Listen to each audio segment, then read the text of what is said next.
You thought I was done making action figure reviews just because I uploaded 2 fandom tribute videos that had far better traffic than this sort of video?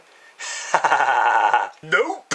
In today's video we're taking a look at the Revenge of the Fallen repaint of the Voyager class Ironhide. A figure that I have a troubled history with. Picture the scene. It's 2009 and a kid who is blinded by his love for the Michael Bay films walks into a nearby Tesco.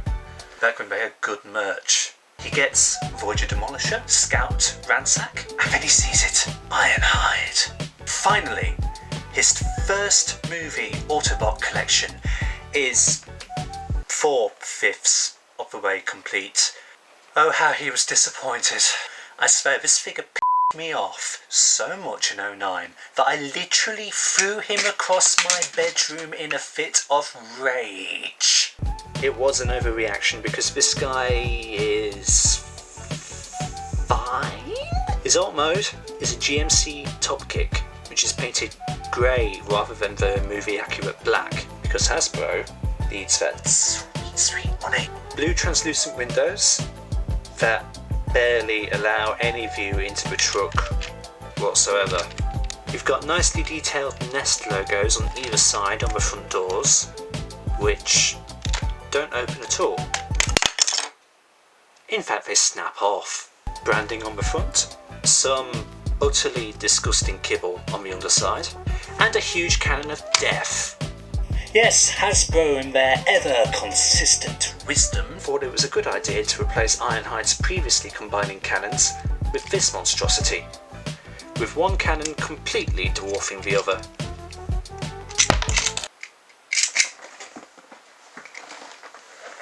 I spent far too long looking for that missile. And for a size comparison, here he is next to a can of Link underarm. Not sponsored, of course. With a good looking truck mode that actually rolls well,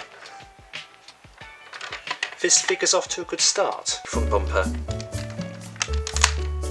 Just bring it down, that'll allow this to be loosened up. Disconnect these tabs, just bring them slightly down. Untap the doors, just flick them up and just leave them like that for a bit. To avoid unnecessary frustration, just take the roof, tear it off and throw it in a bin, because it's an annoying piece of... Untap the arms from the underside, separate them, and just pull the arms up a bit like that. This then allows clearance for the lower torso and the legs to spin around, and then literally as if you're draining a towel, twist this all the way around so that this section is facing the same way as the front trunk. Reach into the trunk, just fold that blue tab back and pull out the head before collapsing the shoulders and their associated tyres into the neck. Rotate the arms so the pin and the shoulder is facing the back and just bring it down. Move the forearms around so the yellow is facing the front and twist the fists around. Flip that little bit out there, that fills in the gap, push it up to meet his chin. Fold the doors in, like so. Split his legs, then flip up his toes to activate the automorph gimmick. And that'll bring down his heel, clamps the back tyre and clamps this panel, and that is what it's like for both legs. Clamps the waist down in on itself. There is a peg here which is meant to go into this hole. It doesn't particularly. Then if you can bear to, retrieve this stupid thing. And then it's kind of personal preference really, there's no right or wrong way to do it. It's just so it sits reasonably flush against his back. And it attaches in the most stupid way possible. We return to this blue tab here and there is a slot in the roof where you can see my thumb is. And you've got to try and somehow get it on without losing your goddamn mind. Turn to the cannons, split, push that one all the way through. Insert these 2 holes onto the pegs on the arm, like so.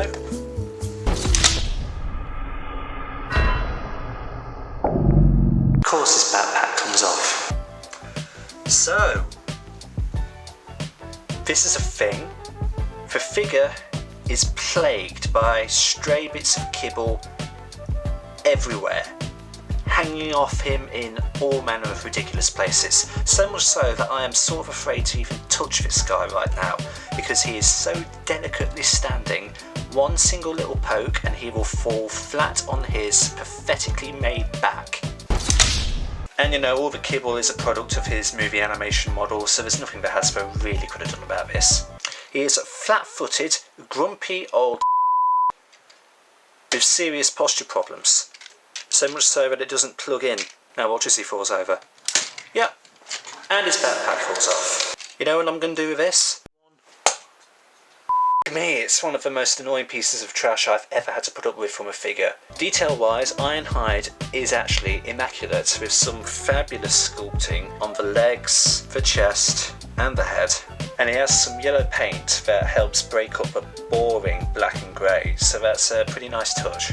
In terms of articulation, Ironhide's head can do a full 360 degrees. His arms can move up that far, 360 rotation there, 360 of the wrist, 90-degree bend at the elbow, nothing of the waist unless you count this. Really good spread, can kick up that high and back that far, good bend of the knee, 360 rotation of the knee, and then his toes can't really bend up and down, it's mainly for the transformation. And for a size comparison, here's Transformers Prime Deluxe Class First Edition RC, that Link's can, and my hand. Overall, Ironhide's not bad, but the mould is far from perfect, with crappy kibble and a backpack that can go straight to hell. He's top heavy, has stupid feet, but brings up the detail and sculpting that you could reasonably want. Still, there are better options on the market, so get them instead.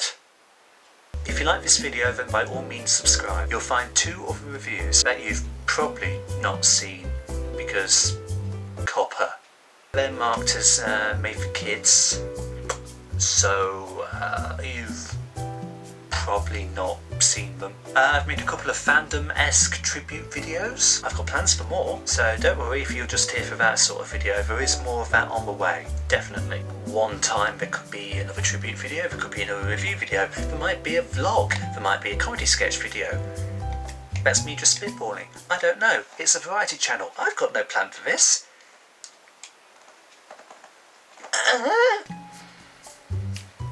Really tempted to throw it across the room again.